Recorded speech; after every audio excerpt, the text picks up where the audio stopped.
Earlier this week, for our daily exercise, I decided I would go for a walk as my kids rode their scooters. To give my kids the sense of freedom that they are so lacking at this moment in time, I decided that I would let them lead me on our travels, instead of me leading them, which is normally the case whenever we go out anywhere.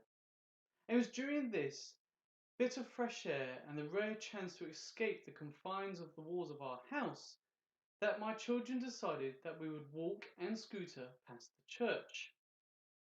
Upon doing so, my 6-year-old daughter, Bethany, said to me, "That's our church." And she is right. Since arriving as a family in July 2018, at the start of my curacy, we have been welcomed with loving arms into All Saints Church.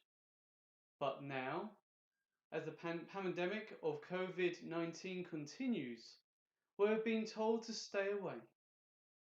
But that does not mean that we are no longer going to our church. Many times I have said to people that church is not a building, but a people.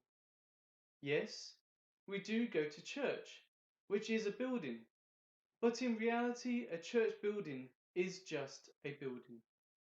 What really makes that building a church is the people that gather within it. And in that sense, even though at this present time we are unable to go to the church building, that does not mean we are not going to church.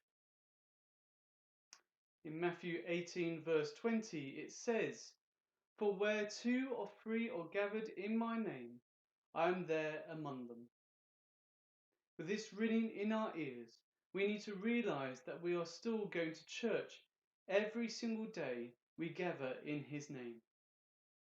That may be in your living room as we chat to friends on the phone and pray for each other. That might be in your study as we watch one of the online services or resources that are being regularly posted on Facebook, websites, and YouTube channels. Or it may be in your dining room as you teach your children the meaning of Palm Sunday, Holy Week, and Easter.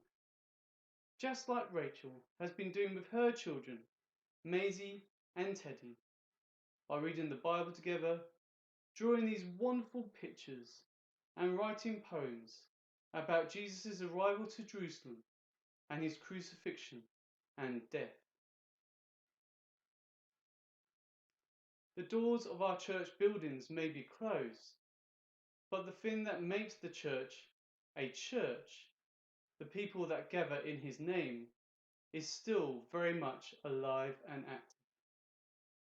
So, as we gather for Palm Sunday, Holy Week, and Easter, whether that be with family in our own homes, with friends on the phone, or with our fellow brothers and sisters in Christ online, let's always remember that that is where God's church is dwelling.